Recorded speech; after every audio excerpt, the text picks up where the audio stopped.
All right. Good morning, everyone. Glad to see you all here.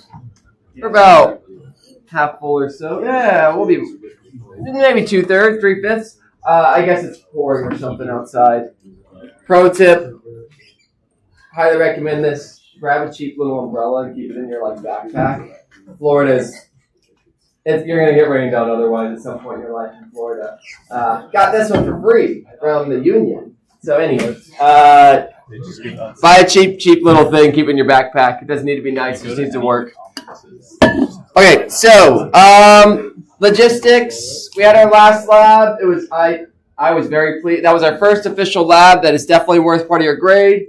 I was happy with how it went. Don't know how you all felt, but that is, regardless kind of how you felt about it, that is roughly the structure of labs moving forward. In fact, this next lab is going to use the exact same equipment, but in a different way. The lab this coming Friday, instead of finding the electric field, we're going to find the voltage. And fingers crossed we'll get to voltage in time. We'll see. We'll get really close. But that's all right. It'll be a good preview of it if nothing else.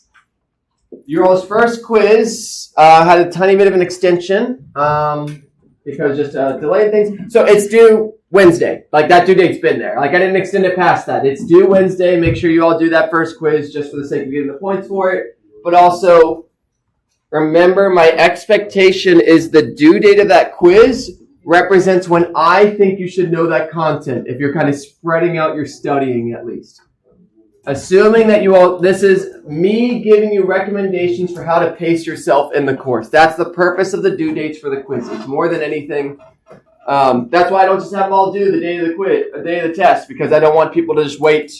It's to help you all get a sense of when you should know things if you want to be on track. If you put everything to the last bit, it's going to be way too much. And I know this I always have a few students. And please do come by my office hours if this is you. Still come by and help me. But I always have a few people as we get right into the end that they come to my office hours and they start to open the problem sets and they're on the first problems. And it's this is going to be a lot for you. And I say that there have been a couple cases where they crammed hard and they made it work. But it doesn't sound very fun. But again, I say that if that's you, still come to work with me. I'm not going to give you a finger wag and say, how dare you. I'm going to say, hey, what can I help you with? That's always going to be my statement to you all. I'm here to help you all however you decide to pace yourself. I'm just here to support you in that. Joke of the day. All right, here's the joke of the day. And in my opinion, 6:30 is the best time on a clock, hands down. Because the hands on the clock point down at that point. So you're good. Great jokes. I'll say that every single time a joke happens because I believe it with my heart and soul. All right. So, last class. Let's kind of see where we were at last class. We talked about the electric field due to a point charge. We derived it in terms of that charge. We then, there's a beautiful slide on it. We then at least did this one. What is the direction of the electric field? I don't know why there's a single arrow here. We did this one, right? I feel like there's a distinct lack of writing on it, but... Did we do this one? Yes. Great. Did we do this one? Great. Did we talk about the electric field inside a conductor? Normally I look at where my handwriting is on these problems, and this one has a distinct lack of it. I don't think we did this one. Don't think we did this one? Fantastic. Let's do this one. All right. So the question here is I have a positive charge on the left, a negative charge to the right of it. My question is, what is the electric field at that dot? Now I'm going to do something here, and then I'm going to tell you it doesn't matter. Here's the question. I'm going to even send it to you as is. The problem here it is the electric field up, left, down, or to the right? And then I'm going to do something to this picture that changes nothing about the problem. But I'm going to do it to make a point. I'm going to put a negative charge at this dot. It changes nothing about the problem, and I'm putting it there to prove a point. This problem is the same with that charge there and without that charge there. If you're like, why, what? Ask us. But I'm doing it to make a point. So try it out, y'all. See if I find the direction of the electric field there. We'll circulate and eavesdrop.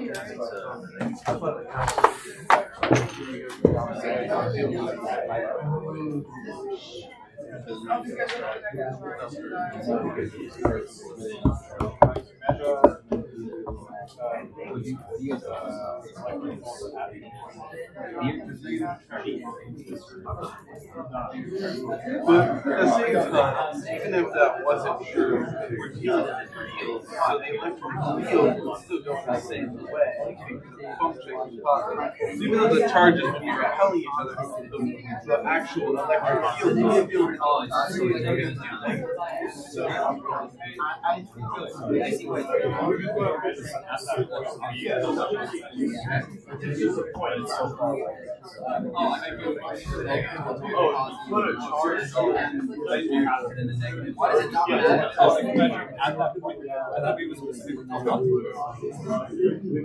Right, but the fuel lines could be different. Are in the direction of positive charge. Should. I mean, you'll still have So we don't have electric field charge. but we're talking about This R. one, this one, electric field charge. yeah, I think so.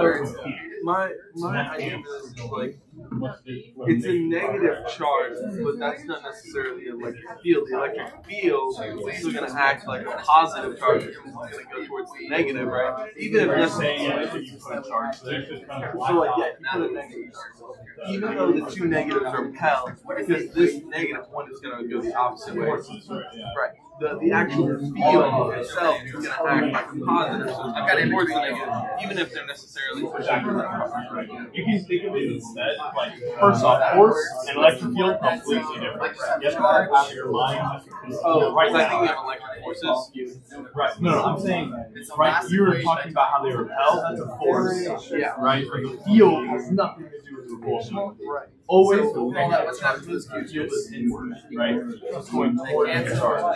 That makes sense. When you're measuring an electric field, you ignore whatever charge you're measuring, right? So if your field is coming here, and this is the charge you're measuring, you ignore the charge you're measuring, right? Because the only thing the charge is experiencing is force. When it comes to the electric field, it's experiencing the electric field from here, not from there. Does that make sense? So an electric force, no field. An electric field is always negative inward, positive outward. That will not be right.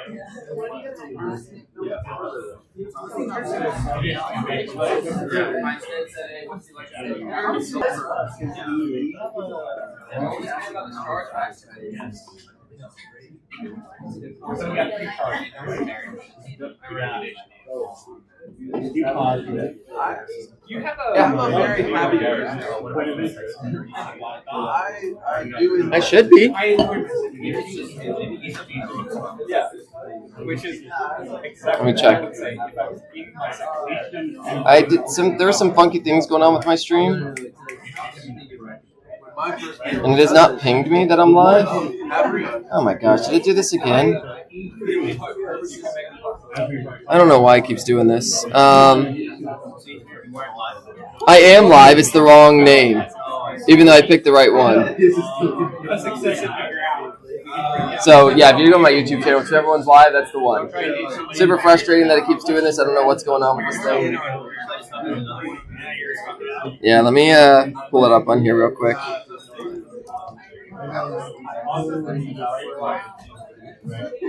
Yeah, it's live right now, but it's the wrong name, even though I picked the right name, and I don't know why it keeps doing this. I have to figure it out. Alright, give you all about 5 more seconds.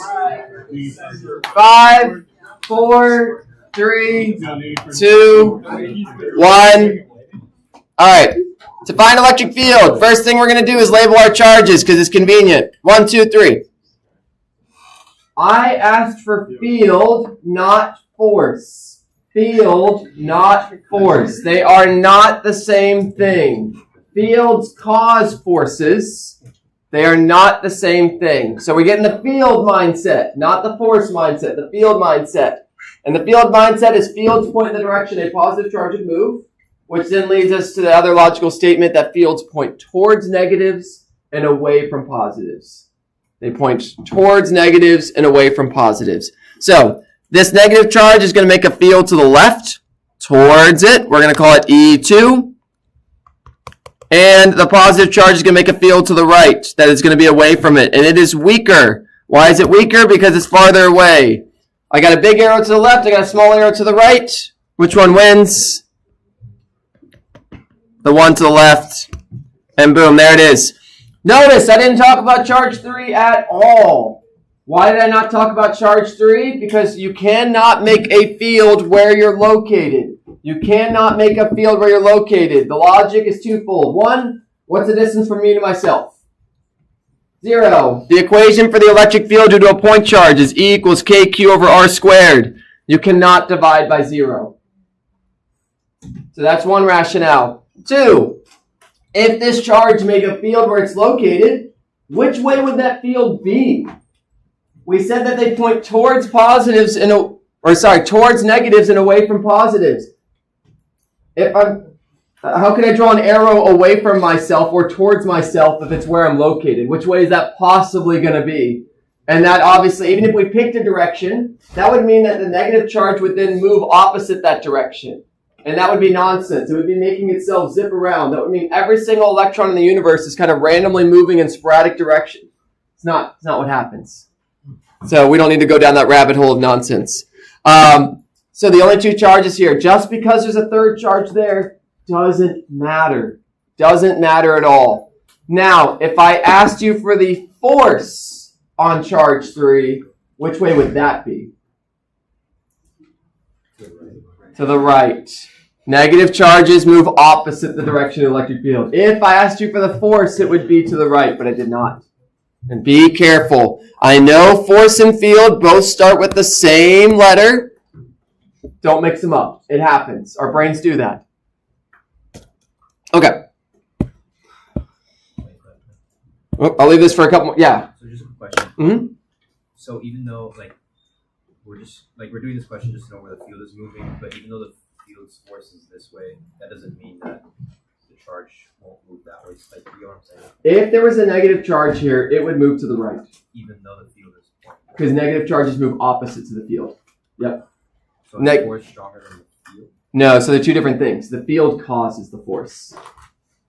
And that's why I'm a little confused if the field is pulling this way. The field is not pulling that way. So yeah, this is a great question. If the field is to the left, why is the force to the right? Because they're not the same thing. The field and the force are 2 different variables entirely. It's kind of like distance and velocity. 2 different variables entirely. You can be located to the right, but your velocity could be to the left. They're independent variables, but they are connected in that the field causes the force. The field causes the force. Much maybe, again, you can think of like acceleration causes a change in velocity. They get, connected in that way, even though they're different. Yeah, 2 different variables, but yeah, they end up one causes the other. All right. This one's going to lead us to this kind of a new thing, but you all got this. I said new thing. You can answer this. It's stuff I've taught you. If there was an electric field inside a conductor, what effect would it have on the electrons inside the conductor? Every conductor is filled with electrons. Just because it's neutrally charged doesn't mean there's not electrons in it. They're there. That sea of electrons. If it wasn't made of, it'd just be all protons, and that would be nonsense. There's no objects that's just pure protons. It'd be really hard to make an object that's, you could get like a bunch of hydrogen, it'd be really hard. All materials are made of protons and electrons. There's electrons, there's an electric field. Would there be no effect? Would they get pushed in the direction of the field? Would they get pulled opposite the direction of the field? Oop. Give it a whirl.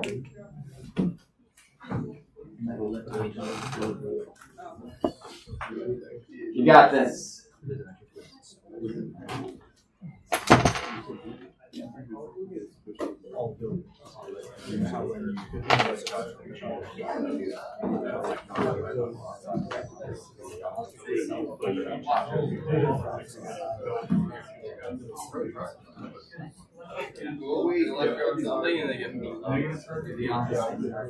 Electrons are negative, they always do the opposite.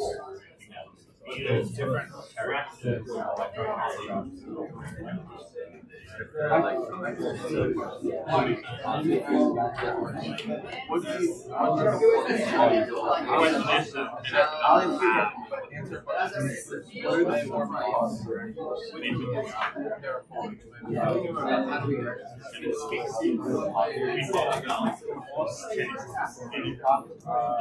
I think sociology is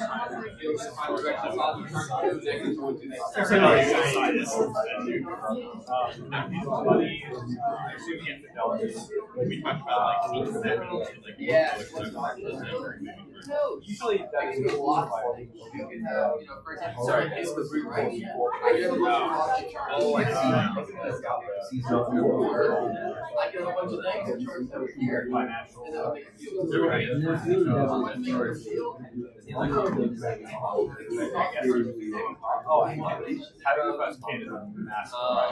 Yeah. So the four things that can get by far.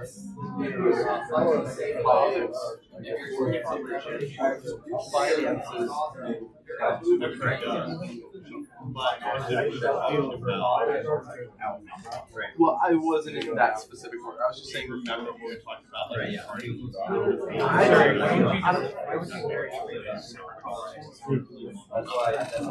think a lot of people.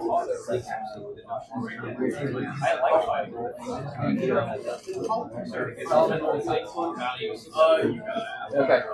All right, we'll close this out in 5, 4, 3, 2, 1. All right. So I got an object. I don't care what shape it is. Doesn't matter. It's a conductor. There it is. It's a blob. Pick a direction for the field. I don't care. Just shout it out. Right. Right. Beautiful. We love to the right. It's a curious thing that I don't know that right is I wonder if it comes from right-handed and left-handed. I have no clue. This idea that right is positive and left is negative. I don't know who decided that, but where? Fun things. Electric field to the right. Electrons, are they positive or negative? Negative. And what do negative charges always do in a field? They go the opposite way. There is a field. What is causing this field? It could be anything. It could be some positive charges on the left, or it could be some negative charges on the right, or it could be both, or it could be something even more, we don't know what's causing the field. We don't care what's causing the field. What's important here is that if there is a field inside a conductor, electrons are going to move. And eventually, where's that negative charge going to end up?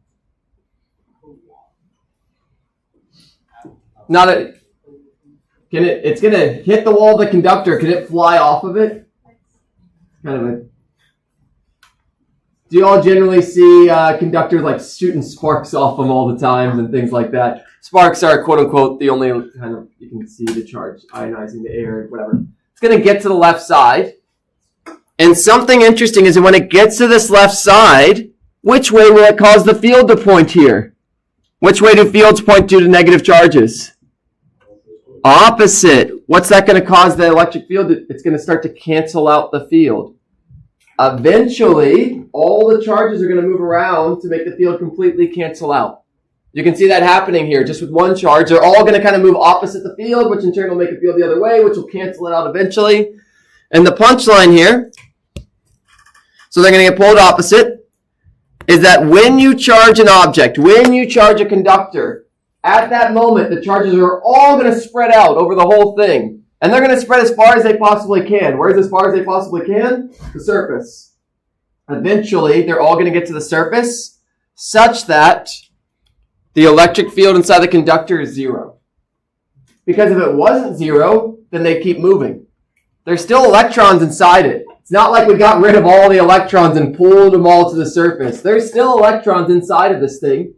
They just not getting pushed anymore, which makes sense because if they were getting pushed, so this is the second point, moving charges is called current. It's the flow of electricity. That's what we're going to learn in like a few weeks. The flow of electricity we call current. Technically, negative charges move in the opposite direction of current, but that's something we'll deal with later. If there was moving charges, we'd have current flowing in this thing. And that doesn't make sense. It's not like I charge an object and I just get an infinite source of current circulating around forever and ever and ever and ever and ever. That'd be wild. So to that end, they reach this equilibrium. They get and you get no electric field inside a conductor. And this has some interesting consequences.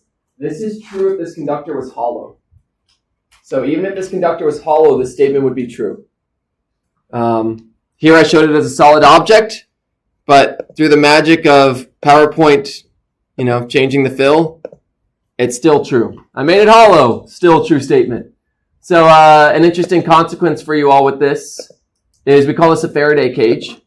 If this room was completely like there's a metal mesh in the wall or like solid metal things, you all wouldn't get cell phone signals. This is how you make a site not get cellular signals. What are Wi-Fi, cell phone signals, radio waves? All of this is an electric field that oscillates, that wiggles. And they can't go through inside a conductor, the electric field is zero. So that means when these charges, when these waves, when these light waves hit, they hit that metal, they don't go through it effectively. It shields it. Your all's microwave, it's a metal box. What's inside of it? A bunch of electric fields oscillating around that are making your water molecules flip, flip, flip, flip, flip. Why doesn't it? Well, this is kind of different. It shields it from the outside for similar reasons that the electric field won't leave it. I know you're on the outside versus it being on the inside, but they can't escape through the middle. Yeah, but this is an important fact I'm going to repeat several times in this class. It's going to come into play. The electric field inside a conductor is zero. If it was not, you'd have flowing charges. So that's just kind of a fact. Something, store somewhere in your brain. Put it somewhere where you can pull it out later. There's no math here. It's just a statement. Okay. This one I'm just going to let you all do. You got this. Q1 is located at x equals 3 meters. Can you arrange 2-point charges? Q1 equals 6.7 times 10 to the minus 6 and Q2 equals 4 times 10 to the minus 6 along the x-axis such that the electric field is 0 at the origin. And there's the answer, which doesn't really give away anything, but that'll let you know by the end if you got the right answer. What am I solving for? Draw a picture. If you do not draw a picture, you are making your life harder.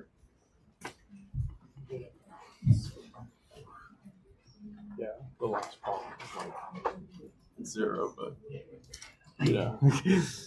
Something I mentioned here, I don't actually know.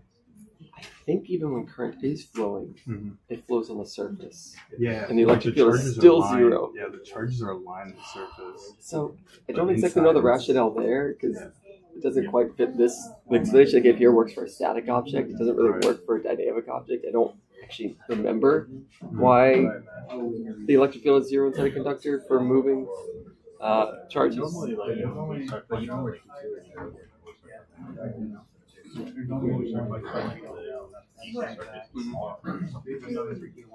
Yeah. Oh, I'm not getting. We kind of we just start talking about voltage all the time. And then kind of take topic about that. It's always something I forget. What does the electric field look like? And I try to visualize that stuff. Yeah. And another thing I always think about, we kind of ignore in this class, and then we actually talked about that last semester doing grad E&M. So it's very is when you have a point charge moving through a magnetic field, how does the magnetic field that generates interact with the magnetic field, the external magnetic field? That's something I've always wondered, and it does contribute to it. Yeah. But It's so minimal. The one thing I found really cool that I took in the grad class and explained here is when we get to moving charges, that an electric field and magnetic field are the same, and all you have to do is make the argument that motion is relative. So a moving charge is stationary in another reference frame. Yeah, but it still experiences a force. I guess the field's moving in that case or something. You just have one frame you have an electric field, And that's kind of where I've settled. So I mentioned that at times, that they're one of the same. I think though in the grad class, that only came from relativity. I did this, I don't remember why. It's been a while. Yeah. Alright, so again, I'll be looking around seeing how beautiful your pictures are. That's kind of when I'm sneaking to see if your picture's bad, problem's almost impossible. Not impossible, but it's not fun.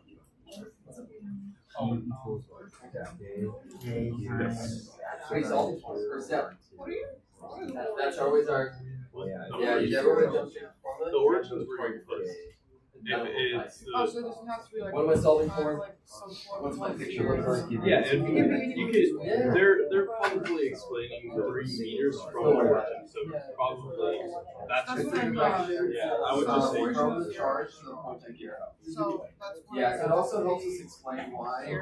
Yeah. Positive charge. So R hat was from the charge. So if this is a positive charge, so either way, R hat points from here to here.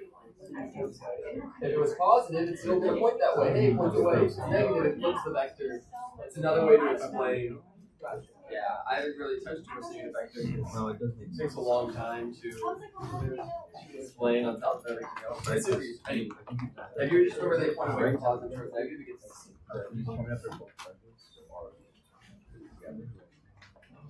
Yeah. Yeah, that's what the regular formula is. Yeah, what are we solving Times for? Q2 Yeah. over Oh, I see what you can see.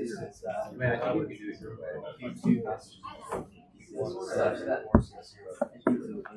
Well, but This E is equal to where? Zero where? doesn't matter. So we want to throw X equals 3, we're finding what E equals 0 is there.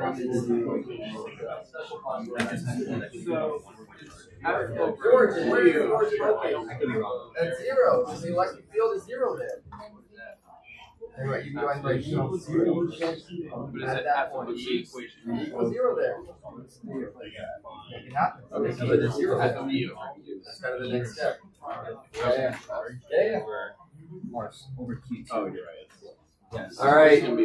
So to give you all that first step, what are we solving for? And actually, we're going to kind of use the picture for this. We're going to put the charge here. It says Q1 is located at x equals 3. If I have x equals 3, I should probably draw a coordinate system. Otherwise, how the heck are you going to know where x equals 3? So boom, there's Q1. And I'm going to go ahead and put the numbers here. And this is 3 meters. I got 2 other charges. So I have Q1 and Q2. And it says, where should I place Q1? That's done. And Q2 such that what? What am I solving for? I'm solving for where to put Q2 such that what happens? What is my qualifier for this? What's my criteria? The system's in equilibrium at a specific spot. At the origin, E equals 0. That's the key here. Where do I put Q2 so that E equals 0 at the origin? At this point, E equals 0. And the units here are newtons per coulomb. Should have put the units. Bad me. That's the unit for electric field. Great. Put Q2 to make it happen. Where am I going to put Q2 to make that happen? And then that'll lead you down the kind of next steps. Yeah, so you find it there, and then you solve for R. Yeah. Or you say, hey, where am I going to put Q2 conceptually? Oh, it's a positive charge. This one makes it feel to the left, and you make it feel to the right. Boom. Okay, where do I put it to make that happen? Yeah. Yep.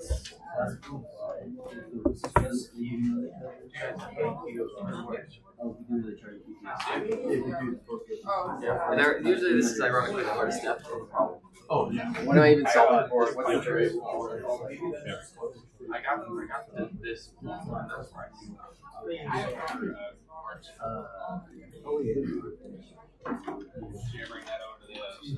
So my fingers are going to be nicely the other this is 0 to this side. I'm one of the words, which is this is 3.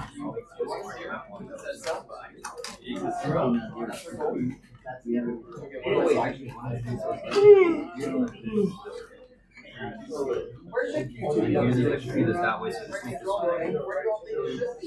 To make this happen. Why? They only have one Why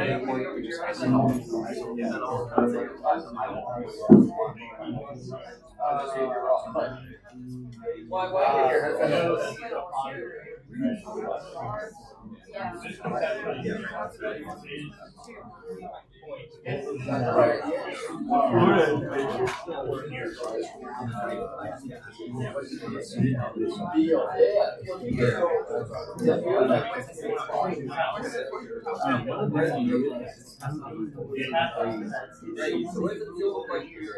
Yeah, but you know, but if these are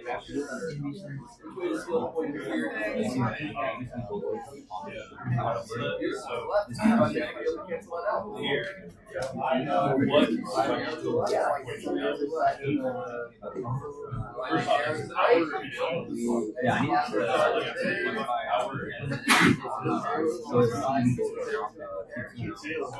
need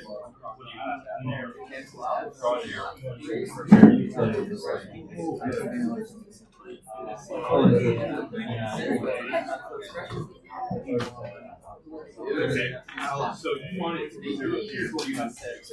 So you need to narrow it. That's the step by step by step. Alright, there you go. How are you going to get that narrow? So you use positive or negative?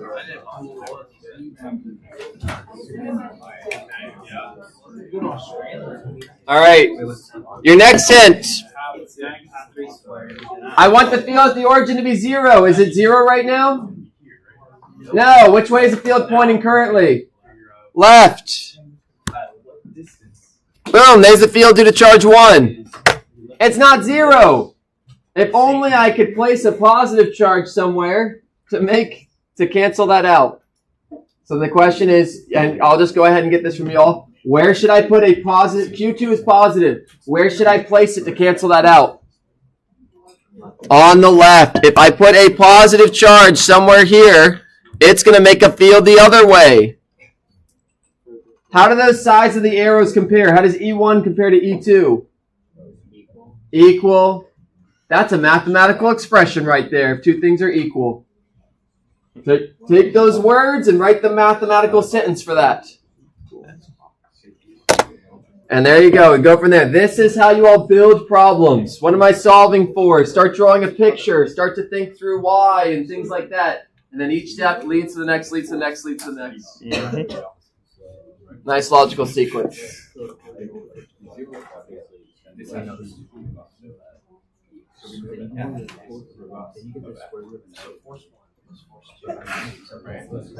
Force 2 equals Oh, no.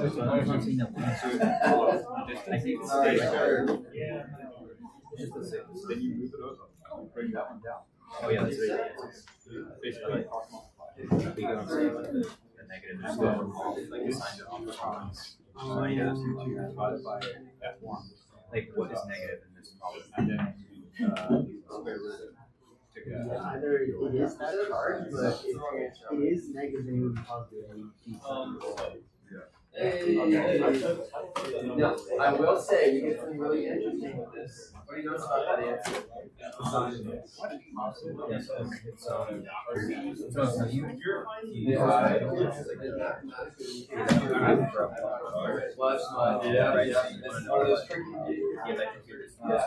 This class don't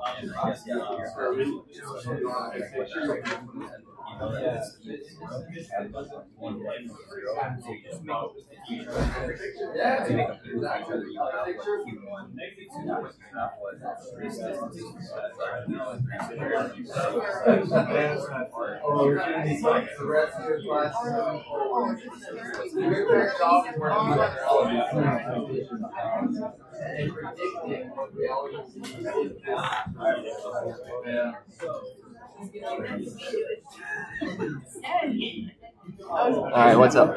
So I get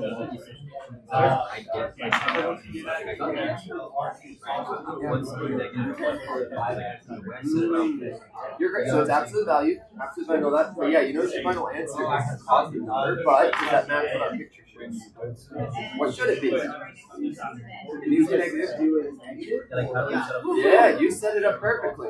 What's the square root of 144? Well, one answer. Oh, plus or minus. But I was getting a negative number. I was getting a negative square root. You accidentally put an extra in somewhere. So one of these fields is to the right, one of these fields is to the right. So this is this one should be negative. Oh, okay, that's what I was saying. Yeah. They're equal. And that's why we can just set them equal to each other because one's positive, one's negative. Add them together equals 0. Rearrange it. So normally with these functions, like you shouldn't have like a negative and a positive. You should have them- Should have the answer that works. You can't get the square root of it. Right. All right. Let's just kind of zip through this. We're basically there. So E1 equals E2. That's the expression. Then you all need to remember the equation for the electric field. KQ over R squared. And R1, we're going to label that as R1, not just R. Good notation. Over R2 squared. Cancel out the case. Solve for, which one are we solving for? We are solving for R2. So R2 is going to equal the square roots of Q2 times R1 squared over Q1. That is the equation. Now, there is something very important I am missing in front of my square root here. And this is something you all might have noticed. When you all plug this into your calculator, it spits out the following. 2.318. That is not the right answer. Where should I put charge 2? I should not put it at positive 2.318. That is the wrong answer. Why? You all can see in our picture. Where should Q2 be located? On the positive x-axis or the negative x-axis? Negative. So when we look at this, how do we resolve this in our mind? We know in our picture it should be negative. My question to you all is, what's the square root of 100? 10. That's one answer. What's the other answer? Negative 10. When you all take a square root, this will happen in this class and future classes. Every time you take a square root, there are two viable solutions. How do you pick the right one? Your picture. If your picture is bad, you're not going to realize to take the negative. Sometimes you'll get lucky and it's the positive. Sometimes it's the negative, and if you don't catch that, it's wrong. And I will put both of them. If I had a question like this on the test, you best believe both might be possible solutions. Because positive and negative numbers, it might seem like a small difference, but it's very different. Positive 30 miles per hour is very different from negative 30 miles per hour. A rocket ending at an altitude of 1,000 meters is very different than a rocket ending at an altitude of negative 1,000 meters. It seems tiny, but if you do not catch this stuff, things will explode, depending on your job. Like, it could be really bad. Positives and negatives can be catastrophic, as tiny a detail as it seems. Yeah, so the picture here just comes from the question. It says Q1 is located at x equals 3 meters, so boom, there it is. My question was, where can I put Q1 and Q2 such that E equals 0? We already answered where to put Q1, it tells us. We put at the origin E equals 0, because that's what it tells us as well. We put Q2 on the left so that the fields cancel out to accomplish that goal. So we know to put Q2 on the left to make that happen, to make those fields cancel out. So there you go, y'all. Y'all can see this problem is like, 2 lines? 3 lines? Depending on your perspective. It's not many steps as far as mathematically is concerned, but there was a lot of logical steps you needed to make to solve this. That is what I'm training you all to do. Think logically, draw pictures, figure out the next step. That's a lot of this is what's the next step. You don't jump to the end. I didn't jump to the expression. I would not be able to just say, oh, given this problem, the answer is going to be R2 equals the square root of... No, I can't do that. My brain is not able just to jump to the final expression. You build your way there. That's how this stuff works. Okay, let's do another one. Here's a triangle. This one, instead of numbers, it's all variables, which is so much nicer. You're like, how's it nicer? Just trust me, it is. You don't need a calculator for this. That's the benefit. No calculator needed. What is the net electric field at the location where the top charge is located? So I have a triangle here, Q in the bottom left, Q in the bottom right, negative 2Q at the top. My question is, what is the electric field where negative 2Q is located? And it's a nice equilateral triangle. So good for us. We love that. Symmetry. Spherical count and all that.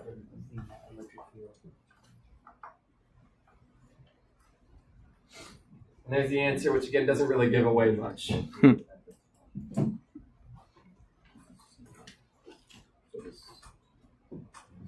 What am I solving for? Draw a picture.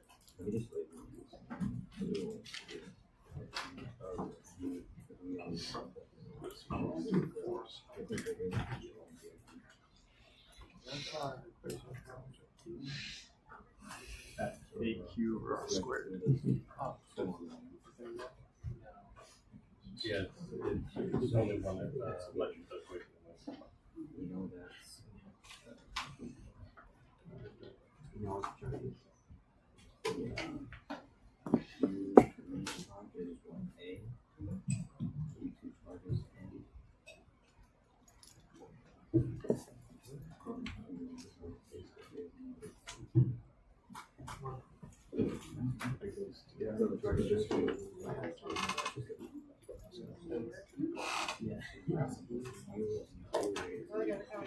Yeah, that'd be. You're welcome.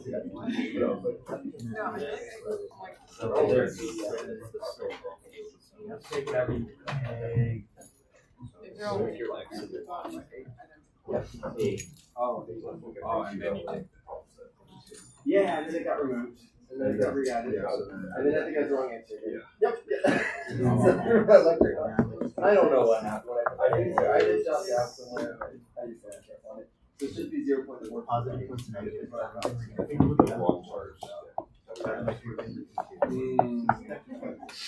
Yeah, I did it. Someone came up this morning. Yeah, they're asking. So it's 0.4. So you guys are well. Yeah, that's what I have.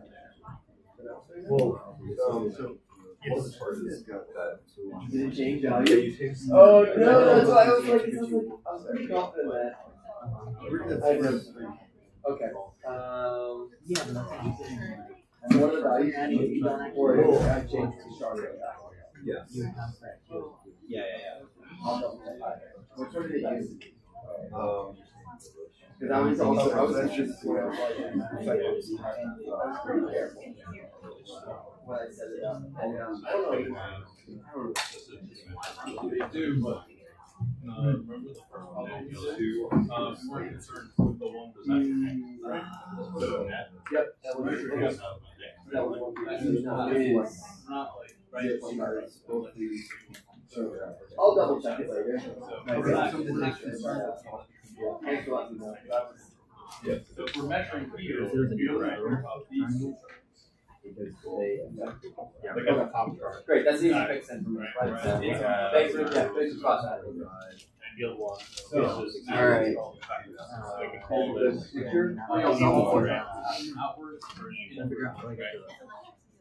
Where at? So like that spot right equals question mark. Right? Okay. Projecting this down. Right.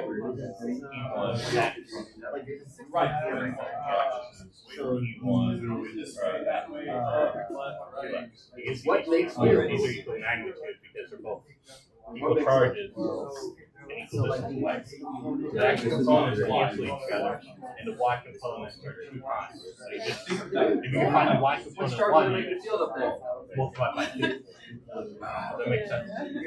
So there is a negative charge. So all you need to do is actually just However, find what's what the the y field where it's the component field is. is? What's the distance from me to myself? Yes. Okay. So it makes it a lot easier. So you only have to find one factor. But there is 2 other charges. So now the next step will be what's the field we look for? You know, I want to draw those arrows. So now we're going to do. We're going to set the y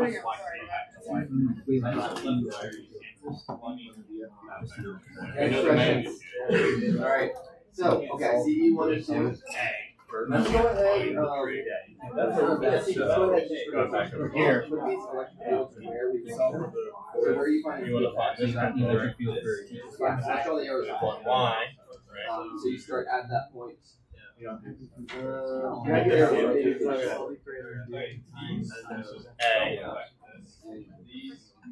Oh, I see now. Yeah. So what kind of trig function have we got to find?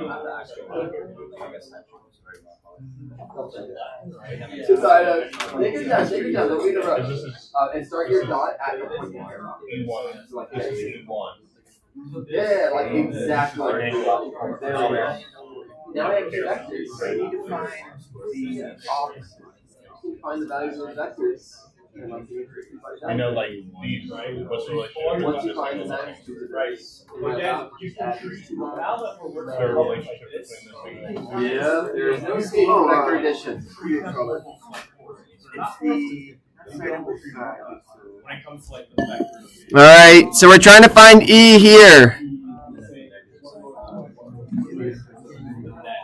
First step, you know, you drew the picture. What's making an electric field there? Y'all tell me, what's making an electric field at the top? The positive charges! The positive charges make a field at the top. The negative one doesn't matter because it's located there. It was like the quicker question we asked. All right, which way does the field point due to charge 1? You got to be confident. Does it point away? Do electric fields point away from positives or towards positives? Away. So which way is that arrow going to point roughly? Up and to the right. There you go. You all got this. All right, where's the electric field point due to charge 2? Up and to the left. Oh my gosh, I have 2 vectors. If only I had an expression that could calculate the values of them, and if only I knew how to combine vectors. If only. This is the logic. Okay, so I know that. Yeah, So when we know that it's left, when we know that it's straight up. Yeah, they're all the same time. Or they're all the same angle. They're all 60 degrees. So we know that this angle is equal to this angle. This angle is equal to this angle, right?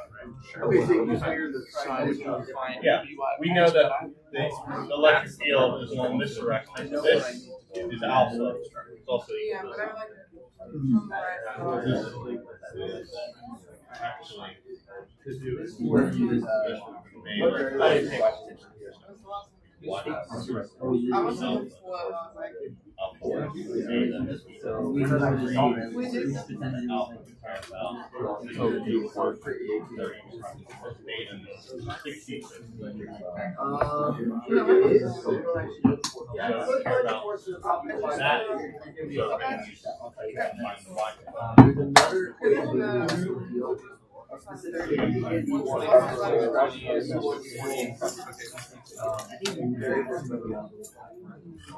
Okay, this is 30 degrees.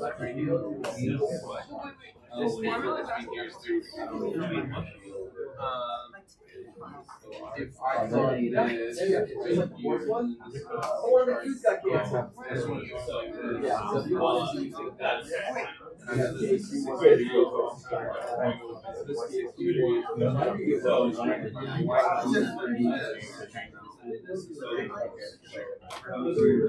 so now I have 30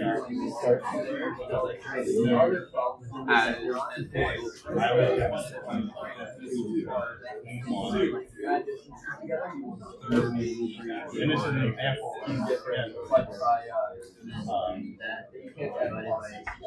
Whatever that is.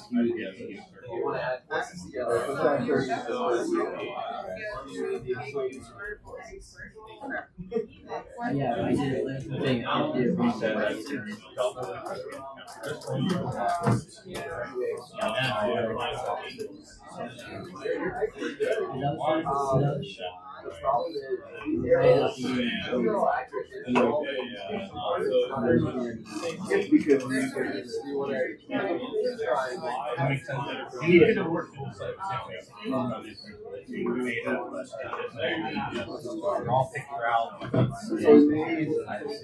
I will take about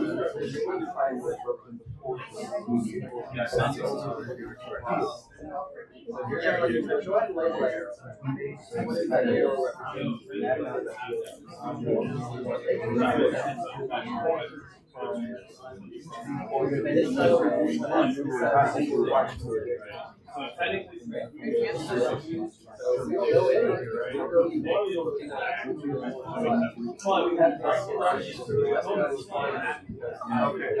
understand this.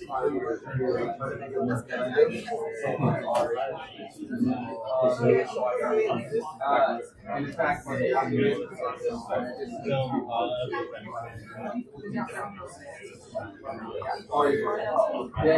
So you need to, if you want to combine things, you gotta use equations for that.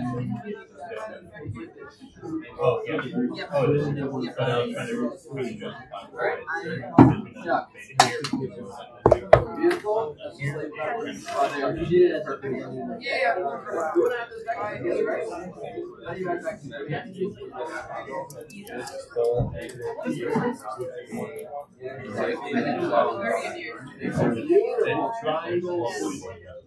right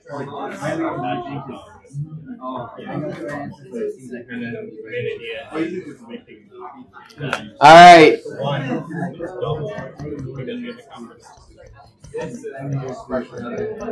So if you all want the net field, you add them up. They're vectors, yay! But here's the problem: you can't just add them. What do I need to do to these vectors to add them? Break them into components. E net x equals E1x plus E2x. E net y equals E1y plus E2y. Now, I have purposely not put positives and negatives yet. I've just put it the simplest way. If you want to add vectors, you add them. Break them into components. For now, I've left it as add, but you're going to see in a second, we're going to start to introduce those positives and negatives. Anytime you all see vectors, you should immediately have in your mind, I'm going to need to break into components at some point. Immediate, like that needs to come up real quick. If you all see vectors, and you need to know what are vectors, forces are vectors, fields are vectors. That's just something you have to have memorized. So E1, we're going to break into components. Turn it into a triangle. There's E1x. There's E1y. Break E2 into its components. There's E1, E2x. And here's E2y. Notice when I broke it into components, I really want to point this out because I want you all to get in good habits. I didn't just make dotted lines and leave it like this. I did something very important. I drew arrows on the sides of that triangle. Direction matters. Does the x component point right or left? Does the y component point up or down? If when drawing this you do not draw ups and downs or left and rights, you might accidentally forget a negative sign. It's just good diligence. If your pictures are good, you have a higher chance of getting things right. Now, this x component, if I want to get this, we're going to take that E1. In a second, I'll tell you how we're going to calculate E1. For now, it's just some hypothetical value. I need an angle. You all tell me an angle and where it should go. Ooh, I heard 30, I heard 60. Both are correct, depending on where we put them. Go assign 30. So if you all want, let's see here. Let's say we want this angle. How are we going to find this angle? We're going to use our picture. One of the things you all can do with vectors is you can kind of move them around to other places on your picture. If I move it over there, it's the same angle. This is a very nice triangle called an equilateral triangle. Equilateral meaning equal sides, which means it has equal angles. What is this angle?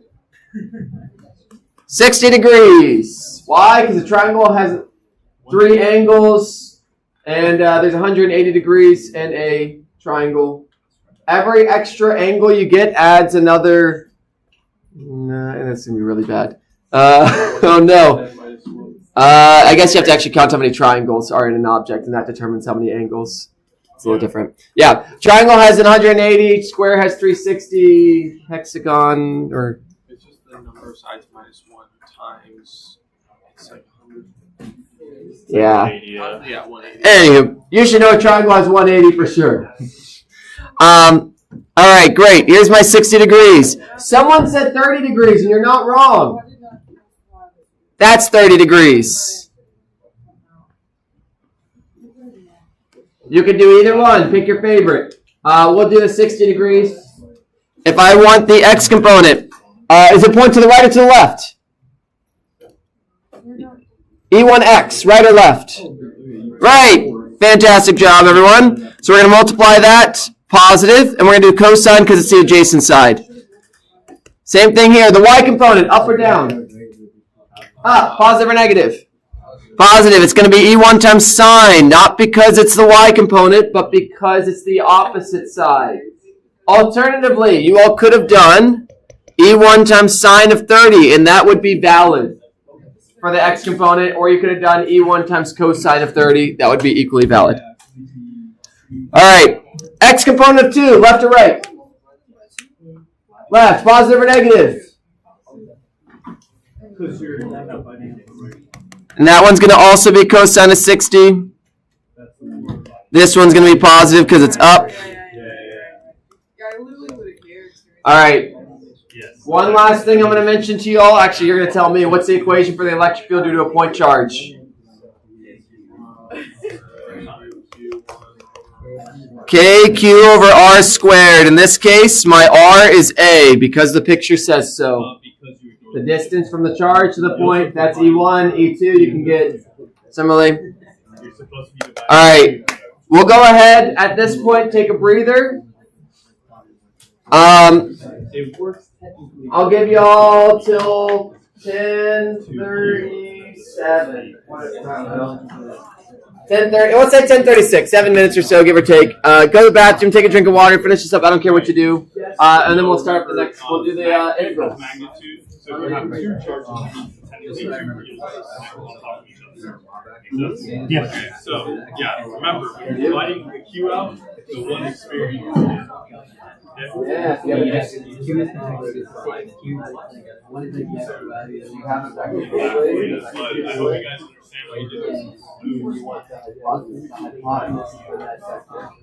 What's going on? Pythagorean theorem. Yeah, there's basically anytime you're working with vectors, SOHCAHTOA, and a squared, b squared, c squared are your friends. Log cosine. No log cosine. That one's the one where it's not an equal, or it's not a right triangle. Oh, I don't. And you're trying to find the other side. Not for this class. I'm not going to for get other you. classes. You probably know that. I forgot about that one.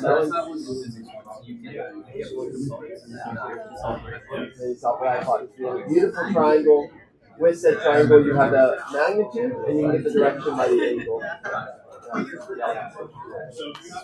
going to come into play. We are going to have case. This is a simpler case where the components can't. One of the components cancels. There will be some cases where they don't cancel. And make sure you all do all that stuff. This is because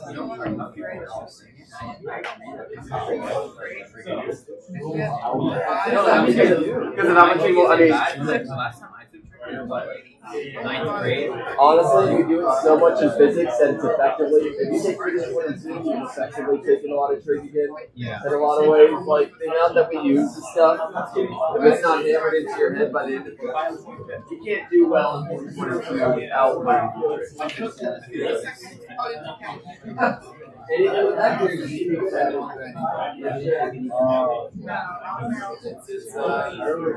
No getting around it. No shortcuts. There is literally no other way that I know. You can do unit vectors, but you still end up in the same boat in some ways.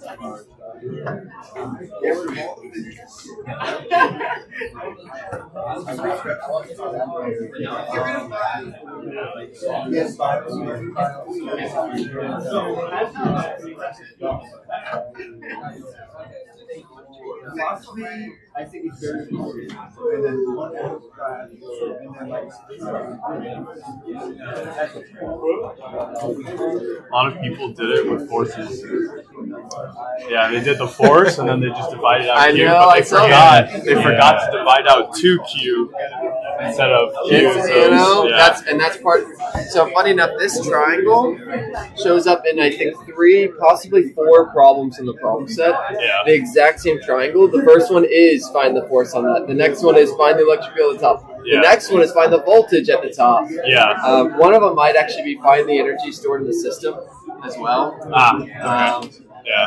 That That's one's when you always- have to do what is it called? The Q or whatever. You have to do the U, and the funky thing with that one that I have to teach people is it's not just, find the energy of this and find the energy of this and call it a day. Satum, yeah. You have to build the system one charge at a time is how I teach it.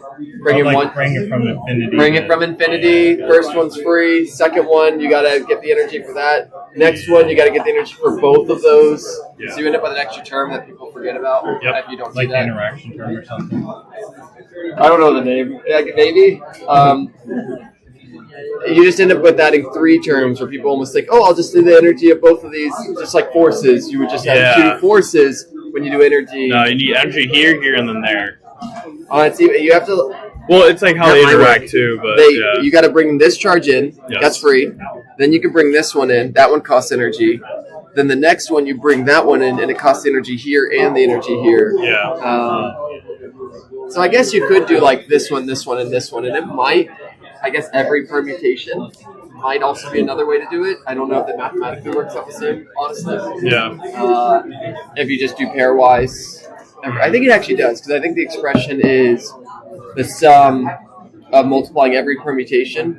Yeah. But then you divide it then by you half. then you have to get rid of the ones that are. Yeah, you divide it by a half to account for, if you did 1 times 2, you don't want to also do 2 times 1. Yep. But I guess Counting. I guess there's no way to express that in a summation thing, so you just... Well, you could do the count function, but that's like. Oh, I haven't seen that one. Yeah. Okay. Because sure, the count ignores double. Makes That's sense. why you use counts at a perm. Okay. Yeah. Okay. Makes sense. Makes sense. But it's also just much more complicated in the sense of like how people know what to do. Yeah. I hate probability. I took a class in it. My God, probability sucks. Thermal and statistical is a lot of probability. Yeah. Well, no, thermal statistical is easy because they don't do a lot of probability. Yeah. I was like, I don't remember much of it at all. Yep. It is one of my weakest. It is out of the classes I've taken. It's probably my weakest area. Yeah. Mine. Yeah. By far. This is your weakest? Oh, yeah. Really? Grad Brutal. right now is. So that ironically was the class. I had a different instructor, but he did it the same way. So I'm studying a class in the field right now. Yeah. So Chad is teaching ED2. Yeah. So Peel skips, I don't know if you remember, a long time ago. It's been a hot minute. Yeah. He skipped section 4, Okay. the conducting ellipsis, Okay. because it's very difficult. Extremely difficult. And that's funny coming from Beal because he usually doesn't shy away No, from. he loves Lando. That man Yeah. is obsessed with Oh, that. it's a joke. It's effectively a meme with that guy. We have to do presentation, 60% over grade. We have to present a section from Landau. My section is conducting ellipsis. I looked at Peel and I was like, hey, you have notes on conducting ellipsis because I know you skipped that section. He says, it took him a decade to understand that section. 1 decade. Man with a PhD in physics. Decades to understand that section. I present. There you go. There you go. You did It it. is solving Laplace equation in elliptical coordinates. Don't even know elliptical coordinate system. Oh, yeah. Elliptical coordinate systems are cooked, honestly. They're really annoying. The Laplace equation written out in a textbook is 4 lines. Yeah. Just written out the equation, and you have to solve it. Yeah, because you're putting it in those coordinates, right? Yeah. So you have to. Yeah. Yeah, that's fucked. Oh, one thing. They get to.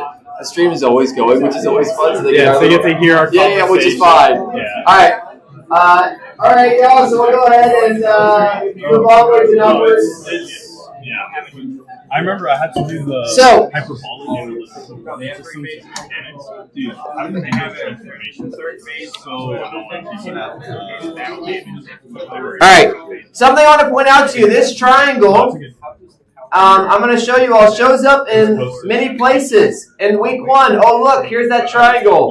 It says find the net force on the top charge. Same exact picture, but instead of find the net electric field, it's find the net force on it. We then scroll on down to this section. Find the net electric field. That's what we just did. Exact same triangle. We then scroll on down. Somewhere in here. There it is. This one. Find the net electric potential energy of that triangle. And then I'm not sure, did I include it? Yeah, there it is. There it is again. Find the net electric potential at the top of the triangle. Why am I showing you all this? I'm showing this to make sure you're careful in reading the problem and identifying what you're solving for. Because I have given you the same picture in 4 different problems and asked you to find 4 different things. Be careful. Step 1, what am I solving for? Make sure you identify that. If you don't know the target, you will not hit it. So I mentioned this, and there's a reason in the problem set I chose the same picture and made 4 problems from it to help reinforce that idea that these are all different things. There is very little memorization in physics. It's why I can actually do it. If there was memorization, I would not be in the field, or it would have been a much more miserable experience for me. But there is a small amount. You need to know what the words mean. When it says field, you need to know what a field is. When it says force, you need to know force. When it says electric potential energy, you need to know what that is. And, more and more words that we talk about. So be careful. Be careful. One of the things I think we saw when people were solving this, and this might have been because they were just trying to use equation, we saw some people using force. Now you can, and then you have to divide by the charge, which just ends up re-deriving the equation, and it just costs you an extra step or 2. So for example, in this problem, I told you E equals KQ over R squared. If you really wanted to, you all could do F over Q, and then you could do, Q1, Q3, K over R squared, and then divide it by Q3, and you're just giving yourself extra work. The Q3's cancel. That's where the equation was derived from. The other problem you'll run into with this F over Q is if there wasn't a charge up there, you can't find the force at all. So this is fine. It's valid. It works. But this using E equals KQ over R squared is a little bit better. All right. This next thing, so here's a quick summary of what we've chatted about at this point. Electric fields point away from positives towards negative. They cause forces, but they're not the same thing. And you all can add electric fields with several charges to get the net electric field. When you do so, these are vectors. You must break them into components. You all need to know how to add vectors. That is true of pretty much all of you all. Even computer science, you're going to work with matrices and things like that, which are effectively vectors broken into components. Everyone's working with vectors. Everyone's working with multidimensional stuff. Vectors are just a way of expressing multidimensional stuff. If you're a physics major, things like that, you'll have the pleasure one day of learning of tensors. Maybe engineers do as well, which are just multidimensional vectors. And currently we have 3 dimensions. They get worse. A scalar, anywho. I won't get into tensors, partly because I don't remember them too well, partly because we don't need to. Last thing, the electric field is 0 inside a conductor. All right. This last thing I'm going to teach you all, it's a bunch of slides on this, but it's all one skill. You all have taken, you're now either in Calc 3 or you're finished Calc 3 or whatever. You've done a bunch of calculus. In these calculus courses, you have learned how to take derivatives. You have learned how to take integrals. Something that you have not probably gotten much practice on is how to build an integral. How to actually build an integral that solves something in the real world. That actually gives you a physical quantity as opposed to just, hey, here's an integral, do it. That is useful. You all need to be able to do integrals. That's kind of the first step. Back in grade school, you all learned to add before you knew why you needed to add. Same thing, multiplication, all that stuff. Now I'm going to teach you why you need integrals. And we're going to do a problem on this, and it's the rest of these slides. It's actually a couple problems. And there's many steps to this. There's many steps to this process, but what I'm going to try to convince you all of, the steps we're about to do with this integral are almost, there's only one new step. They're the same steps you all did for this problem. Pretty much, for the most part, there's a couple things we got to, because it's integrals, there's a couple things different. But a lot of the steps that you all used for this, at least all the steps here are going to be half the steps that we're going to use for the integral. So if you all are cool with this, that's going to be very important. If you're not, you got more to learn. It's going to be a grand time. So, here's the idea. We know how to find the electric field due to a single point charge. We know how to find the electric field due to several charges. That's what we just did. I say no. We've at least seen it. Whether or not you understand it, that's going to take time. That's okay. 1 charge, fine. 2, 3, 4, 5 charges, fine. Infinite number of charges? we're not going to actually do the same exact process we did. We're not going to find the electric field due to an infinite number of charges, break it into components, and add them together manually. It's impossible. You're going to hear me say this a lot. If only we had a tool that could add up an infinite sum of things. An infinite sum of infinitely small things. This is where integrals are going to come in. What is an integral? But an infinite sum of infinitely small objects. So let me set up the problem for you all. Here is kind of the main problem that we're going to be looking into. I have a line, a wire, and this wire is uniformly charged, meaning that there is charge uniformly spread out across the entire object. Millions and trillions and billions and, bigger words than I know of electrons. There's so many of them, it's effectively infinite. A trillion is effectively infinite for you all for most scenarios. And this is way more than that. Gosh, it's again, I don't know if their number exists for it. And not only is it an infinite amount of charges, this rod goes infinitely to the left, infinitely to the right. And if you're like, that doesn't exist, here's the perspective I'm going to give you all. This wall is not infinite. Clearly, you all can see the edges of it. But when you get really close to it, you can't see the edges anymore. It's infinite as far as I'm concerned.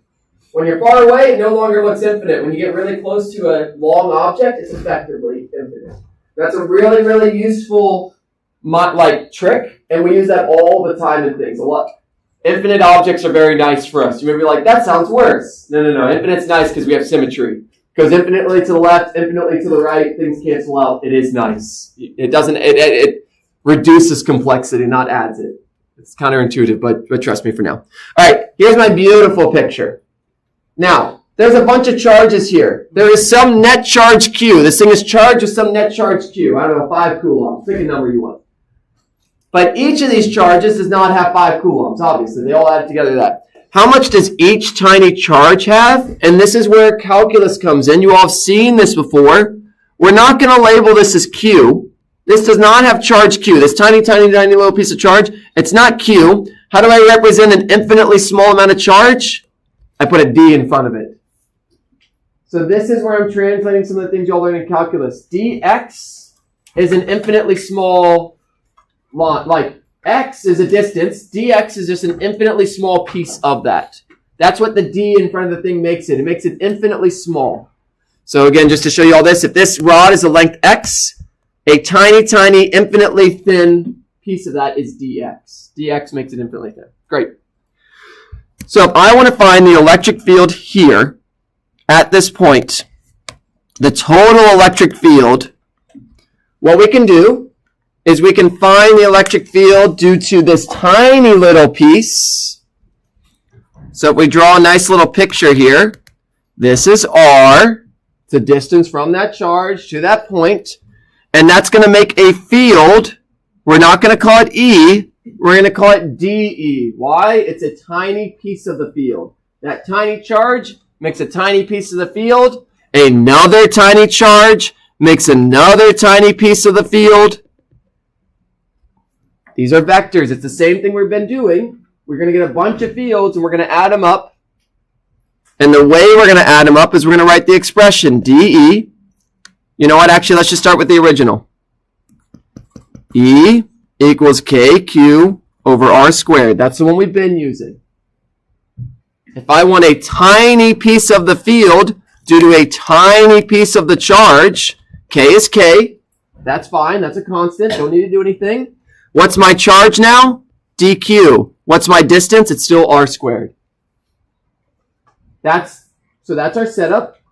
How do I get rid of this D? How do I add up all of these? I have one of them makes this, another one makes the same thing, but in this case, we'll call this like dQ1 and we'll call this one R1 squared, and then another one will be dQ2 and R2 squared, and dQ3, R3 squared, and dQ, so. How do I get the net field? Integrate both sides. If I integrate dE, what is that going to turn into? E. The other side, you'd be like, oh, I'm going to integrate dQ and it's going to turn into Q. If only it was that simple. what I now need to convince you all of, we have to do some steps before we can do this integral. I have to teach you all we cannot just integrate dq and call it a day, because we have some problems. R is not a constant. R is not a constant here. You can see from my picture, I have one R that's really big. I have another R that's smaller.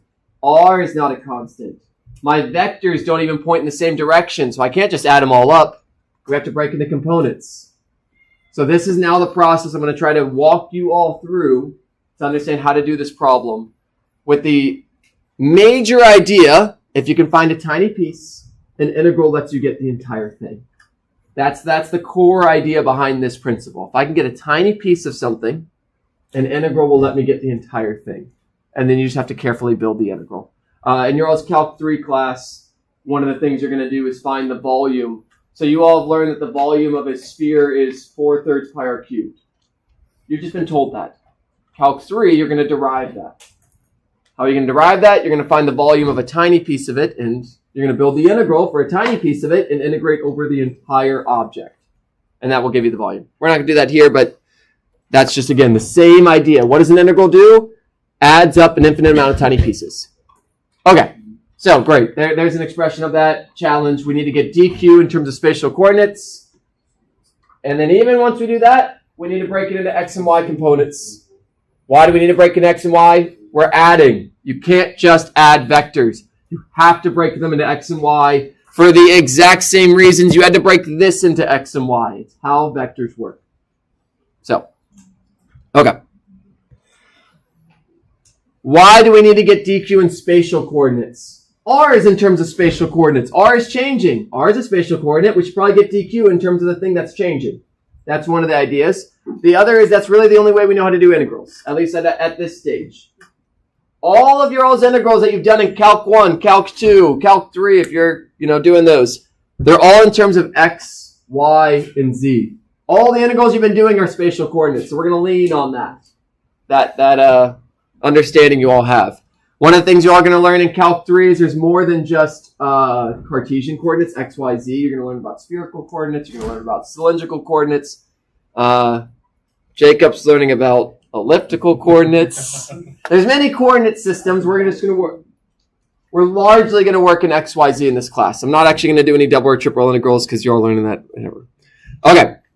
How do we go from charge to spatial coordinates? How do we get an expression that tells us how my charge is spread out over space? And my hint to you all is this eraser. There is a variable that describes how the mass is spread out in this space. Whether or not the mass is spread out pretty widely or whether the mass is condensed and all in one location, very tightly together. What's the fancy word for how mass is spread out in space? Density. We're going to use the same technique for this. How do we describe how charge is spread out in space? Charge density. It's just like mass density, just replace the word mass with charge. And we have 3 different types depending on whether you're in 1D, 2D, or 3D. We're just going to work in 1D for this problem, but in future problems we will have 2D and 3D when we get to Gauss's law.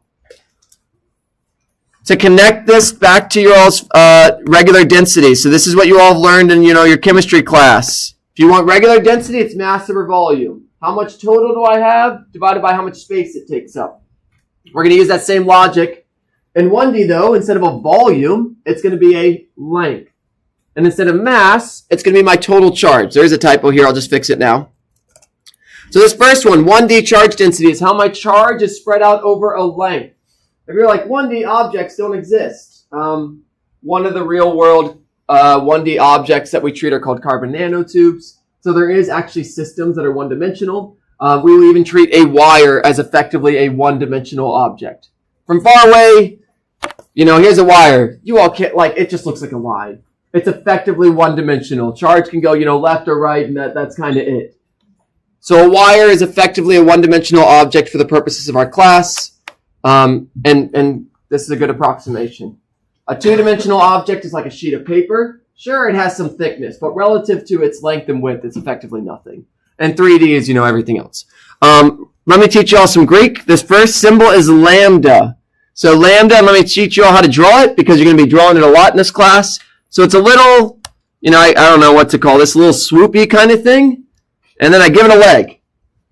That's how I draw lambda. We're going to use lambda for density. Unfortunately, it's also used for wavelength. It gets double duty. I'm sure it's used for 10 other things in other fields. But this is the Greek letter lowercase lambda. You do not need to know how to spell it, but you do need to know how to draw it at least. The next one, so that's for 1D, it's charge over length. The next one is going to be sigma. This is lowercase sigma. You all have seen capital sigma. This is capital sigma. It's the summation sign. These are all Greek letters. There's only so many letters in the English language. We needed the Greek alphabet to expand upon that. And the Greeks did various physics things. I don't know. That's the most I know of why they were chosen. No idea. And the last one is one that you all have seen for mass density. This is rho. And the sigma one, I kind of like start on the right, and then I just kind of swoop around. It's an O with, just keeps going. Rho is the last one. It's kind of like a P, but a P you'd have like this little, up part here. Rho is kind of like an italicized P without that up part. So you just kind of draw an angle and swing it around, and boom, there you go. You're going to get better and better at doing these. I remember my times in Calc 2 learning to get good at drawing the sigma thing. You had to do it so many times, hopefully, whatever. You're not going to have to do it too much, but yeah, writing the Greek alphabet, you're going to just learn a lot of the Greek alphabet just by doing this. Could I tell you the Greek alphabet from A to quote-unquote Z? No. But I know most of the letters. You use them a lot. But I don't know their order. All right. So, one-dimensional, lambda, Q over L. Lambda for most of our problems is going to be a constant. Just a number. 5, 6, 7. Pick a number. We can rearrange that expression. Lambda equals Q over L. Rearrange that to solve for Q. Equals lambda times L. So that tells me my total charge equals my charge density times my length. Now the beautiful thing about density, a uniform density, if I wanted the total mass of this object, what could I do? Or actually, let me rephrase this. If I wanted the the mass density of this object, I could measure its mass, I could measure its volume, divide the two, yay, I got the density. I don't need the full object for that. If it's uniform, I could rip off a tiny, tiny piece of this. And if I ripped off a tiny, tiny piece of this, I could divide its mass by its volume and get the exact same number. So that's the logic here. A uniform density, I could rip this in half, and the density of each half would be the same as the whole, or even the tiny, tiny, infinitely small piece. So what does that mean here? That means if I want dq, lambda is a constant. If I multiply the charge density by its length, by an infinitely small piece of length, I get an infinitely small piece of charge. And the same way, if I took this piece and I multiplied its density by an infinitely small amount of volume, it would give me that infinitely small amount of mass. Works the same way for uniform distributions. If it's non-uniform, I'll just tell you that lambda is like whatever it is. 5x squared, whatever the equation might be. All right, great. We almost have it in spatial coordinates. There's only one last step to do, and it's going to be a fairly intuitive one. If my rod is left-right, so there, as much as I can draw this thing straight. So it has a length of L. A tiny piece of this is DL. Integrating over DL feels a little weird. Let's convert it to a coordinate that we're comfortable with. DL is just a measure from left to right. What is traditionally the variable we use for measuring left to right? DL is the same as dx. Because it's left-right. If I integrate over all the x, I get the entire length of the thing. What about y? Well, if my rod is up and down, then you might choose, same thing, dl is going to be a tiny little piece of that. We'll just call it dy instead. There are many variables that express the length. They're all equivalent. X, Y, Z, L, R, all that kind of stuff. We just choose the one that kind of makes sense for us. X left, right, Y up, down. Usually it's kind of nice. All right. We've dealt with DQ. Check that box. That's done. Let's go ahead and start applying it to a problem so I can fill in the rest of the steps. The step that I just taught you all is pretty much the only new step. Every other step we're going to do is something you've done at some point. And I'll point them out as we do them. So this problem says derive the equation for the electric field at distance z above an infinite line of charge that carries a uniform charge density of positive. I'm going to make it positive just to make our life easier. Positive charges are generally the intuitive one. So we're going to draw a picture. It's uniformly charged with these positive charges. It is an infinitely long wire. Goes forever to the left. Goes forever to the right. And I am asking for the electric field some distance z above it. This picture is, as with every problem, I've said it so many times, this picture is invaluable. This picture is really going to help us do this, and it's actually, when you do these problems, as with all these, draw a picture.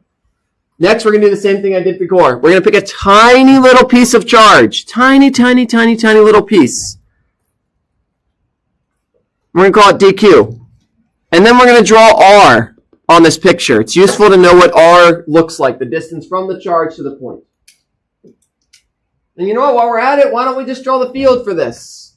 Which way is the field going to point due to this charge? It's positive. Does it point towards it or away from it?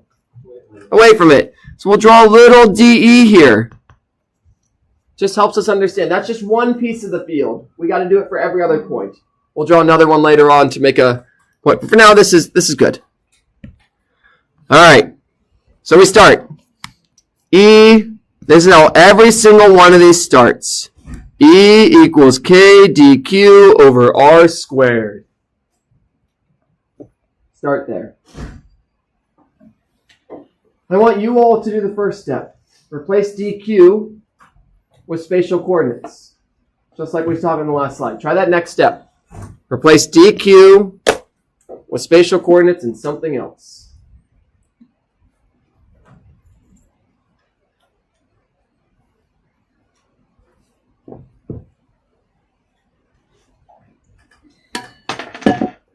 Use the last slide as a reference.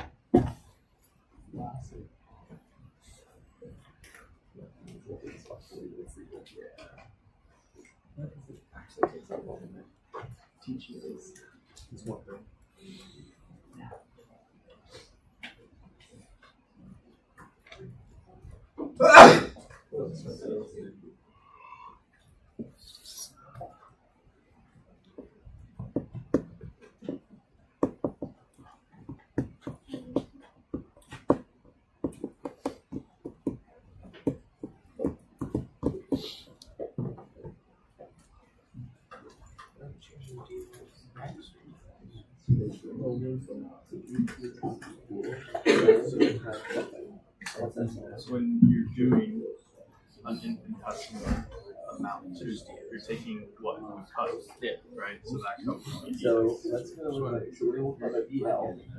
I'm just saying, Now with the anytime it's always going to be something DR, something X, be something, because you're taking something indiscriminate, very small, and then you're replacing it with something just small, but maybe has extra values. All right, so this little dq, if I wanted to get this charge, remember it's going to equal lambda times dl. That if I multiply that charge density by that tiny little length, that's going to give me that tiny amount of charge. So we'll replace that first. So equals the integral of k lambda dl over r squared. Now again, L is kind of a funky coordinate to integrate over, so in our case, if I'm integrating, notice my little purple line, it's left-right. If I want to integrate over all the charge going from left to right, what variable is kind of a little bit nicer? X. Because my charge goes from negative x equals infinity to positive x equals infinity. That's going to integrate over all the charge. So if we kind of write that here, this is the same exact expression. All we did was replace it with a dx to represent we're integrating from left to right. We are adding up every single tiny piece. Okay. Next step, we look at this integral. We can pull out the constants. What are the constants in this expression? K and lambda. We can pull those out. And that's going to leave us with dx over r squared. Here's the problem with r. It changes. R is not a constant. Very easy to show that. Literally pick any other charge on here. Hey, here's another DQ. Here's another R. Oh, look, it's a different value. It is not a constant. So my next challenge to you all, and this is something you can do. I don't need to teach you this because you've done it a bunch of times. I want you all to get R in terms of X and other things shown in the picture. Get R. You can only integrate this if you get it all in terms of the variable that we're integrating over. R changes. Get it in terms of the variable that's changing. You will need at least one other constant when you do that conversion as well. And everything's in the picture.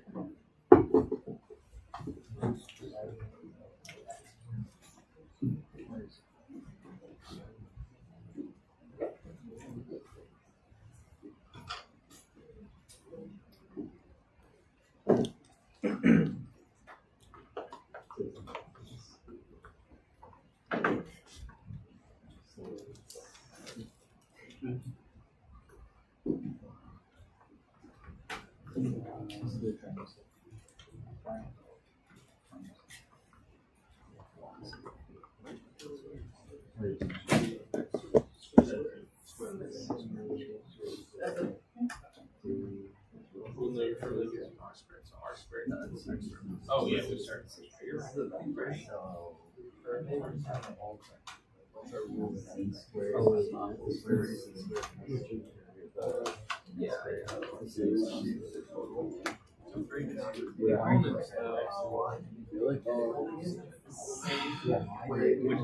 So question, what is the direction going to be in Yep. What's going to be the net electric? What is the direction of the net electric? All right. Pleased to see a lot of people are getting this. One of your students made a really good mention that I thought was that they were like, man, it would almost have been nice if we had to like almost take another trig class because how much we use it. Yeah. The reality is Physics 1 and Physics 2 is effectively a trig class plus physics. Because if you're not good at trig at this point, you better be by the time Physics 1 and Physics 2 is over. There's a triangle here, y'all. There's a triangle. They show up all over the place. There's my R. There's my Z. Now, something we didn't do that you generally want to do in this problem is define the origin. Define your reference system. We talked about it kind of during labs and questions and things like that. There's a very convenient place for us to pick 0, 0. To utilize symmetry. We're going to make this spot 0, 0. Very useful to define where the origin is so that you know where all measurements are made with respect to. With that in mind, we have the right side of the triangle, that's Z. We have the hypotenuse, that's R. What's this left side of the triangle going to be? The measurement that is from the origin to some point on the left. What variable represents that? This is X. X is wherever my charge is, how far away it is from the origin. So, we have a triangle. So what does that mean? R squared is going to equal X squared plus Z squared. Triangle. That is true of every single charge everywhere at every point. And we don't even have to deal with the negatives because X gets squared, which is kind of cool. Alright, so we're going to then plug that on in. K, lambda, integral of dx over X squared plus Z squared. And then we can solve the integral. Nope. We have another step. This is the total electric field. We're not just allowed to add vectors willy-nilly. There's always a step that we need to do before we start adding vectors together. Break them into components. Why do we have to break them into components? The exact same reason you had here. And here's the cool thing. The way I'm going to be teaching you all, how are you going to break them into components? The same way you broke them into components here. It's the same technique. It's not a new skill. It's just doing it with this integration term. Do the exact same thing you all did here. I'll go ahead and move this to a new slide, and I'll kind of write out what I'm looking for here. Beautiful thing about drawing a picture, writing all this stuff, is I don't need the problem anymore. I have everything I need. So I want you all, what is the net field in the x direction? What is the net field in the y direction? And I'll even give you all a hint. It's going to be this integral with something else after it. This is incomplete. Very important. Your dx does not turn into a dy. Do not turn that dx into a dy. I'm always integrating over my charge. All I'm doing is breaking the e vector into its x and y. I'm not breaking this charge into its x and y. There is no y component of the charge. This step is breaking this electric field into its components, not the line. So dx stays dx. Do not change that. This whole expression is just how big dE is. Find its x and y component. Make a triangle. But kind of fun with what you're saying. You're exactly right. If the G was directly centered on the Y, then you're exactly right. Those components would cancel out into something, and it would be directly in the Y direction.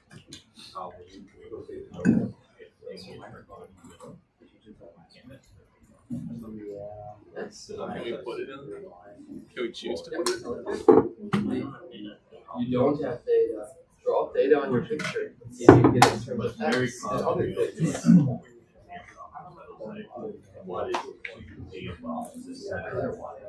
Yeah, there's a typo here. There shouldn't be a y. It should be a z. There should not be a y. Nothing should change the y. Y shows up nowhere in this problem. There is no variable y. Be careful. Thanks for catching that. That's nonsense. Nice. Now my question to you. Theta's going to change. Take cosine theta and sine theta in terms of x and other things. We just took it out.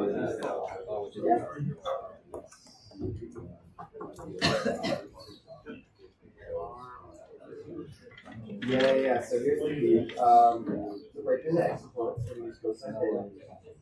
If there's anything on there. Go ahead and draw theta on that. So Okay. It's okay. So what is cosine theta? here, so there, infinity.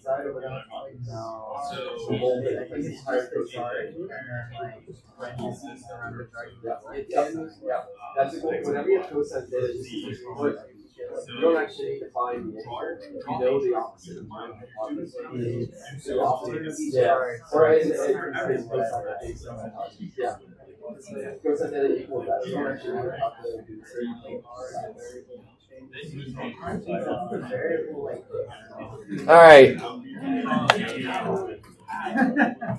So, how are we going to break this in components? Angles.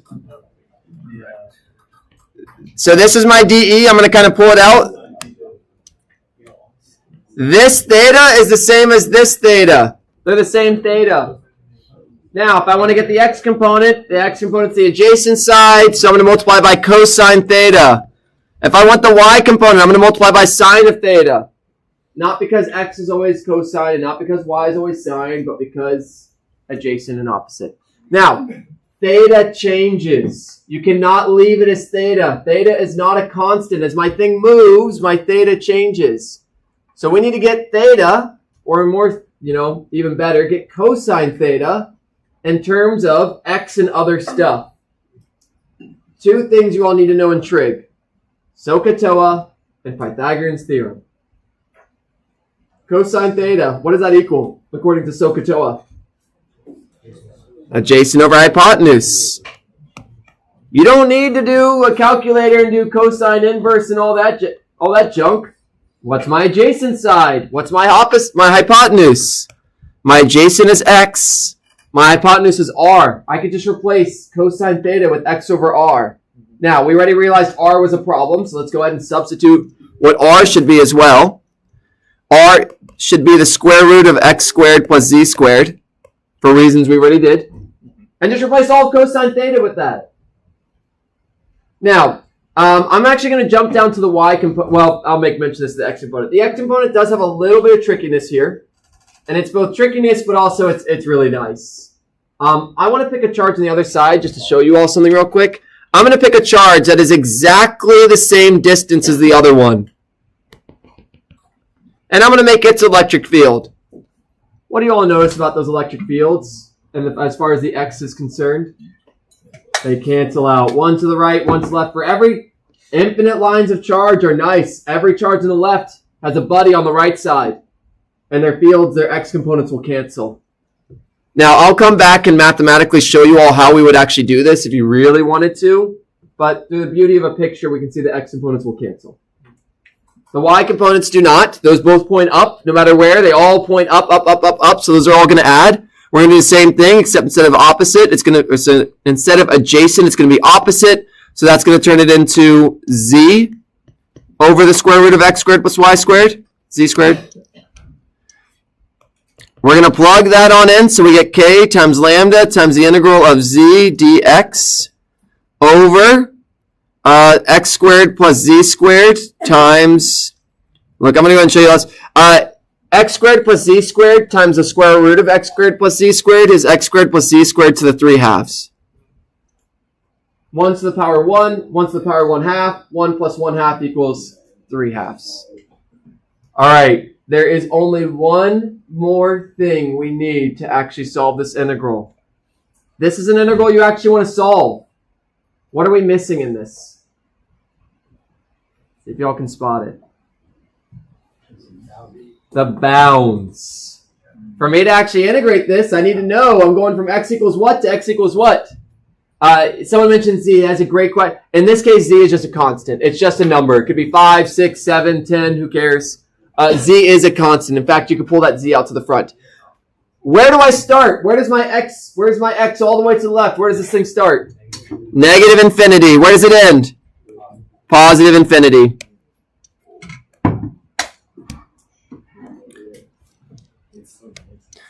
So negative infinity, I don't know why my pen's being a little funky, to positive infinity. So that's your bounds. Are we actually going to solve this integral? No. It's trig sub. It's not the worst thing in the world, but it takes longer than we need to. You all could do it. You're more than welcome to have a grand time doing it, but for the sake of time, I'm just going to say, hey, here's the integral. So this is going to be a common thing in this class. I will have you building integrals. There will be a problem like this on the exam. The practice test I'm going to give you all, you're going to see there's one like it. You need to be able to build these integrals. Now, what is it going to look like then? Rule of thumb in this class is 70 to 80% of your time on a problem should be the physics. 20 to 30% of the time should be doing the math. This problem, the math would take you a little bit. It'd probably take you as much time as doing it. It's not awful. This is a trig sub problem. It's not a nice, quote-unquote, nice integral. If I have you doing an integral in this class, it will be a Calc 1 level integral. Because you got plenty of, I need to teach you how to build the integrals. I'm not going to necessarily test you on solving complex integrals because they take too long. So, there's this. Last thing I want to point out to you all. If we want to do the x component, I'll show you all how we'd have to build this. We have to be careful. And the x component, we're going to have k times lambda, but something we have to be careful of. One thing these angles don't do is tell you positive or negative. That's the problem with these, with doing the angle method, is it doesn't give you positive or negative. The charges on the left, do they make an electric field that points to the right or to the left? To the right. So when we integrate from negative infinity to, we're going to integrate from negative infinity to 0. Write the exact same expression. There'll be an extra x up here. This one will be positive.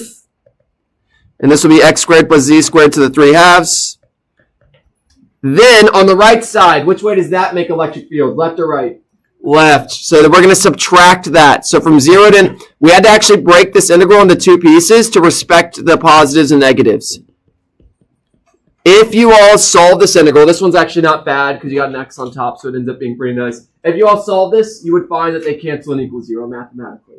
But we don't actually need to do it if we use pictures and symmetry. I wanted to say one thing. We were able to just draw a triangle.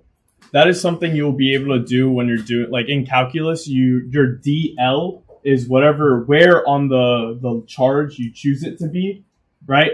Eventually we'll have to do other types of shapes. So you pick your DA or your DV. Regardless, you're picking a cut from the shape that you're working with. And then from there, you can draw shapes that are convenient for you, right? Here we drew a triangle because it was convenient. And then that allowed us to get R, that allowed us to get cosine and sine. So that's going to be a common trick. Yeah, so he mentioned a really good point there about that DL. So that we have a tiny bit more. We're not going to do it today. We don't have time. So I have a nice little summary here at the kind of end of this, and I need to update one piece of this that just walks through what we did. It's the exact steps we did, and it's a nice, hey, when you're solving these problems, do this. You're going to use that integral. Draw a picture. And look, I even gave you kind of an example what that picture looks like with the known variables in R. Write dq as charge density times dl. In our case, it's one-dimensional, lambda dl. Write dl in terms of dx or dy. Then the one we're going to do next class, we're going to have a circular loop. We're going to write dl as r d theta. I'll explain why next class.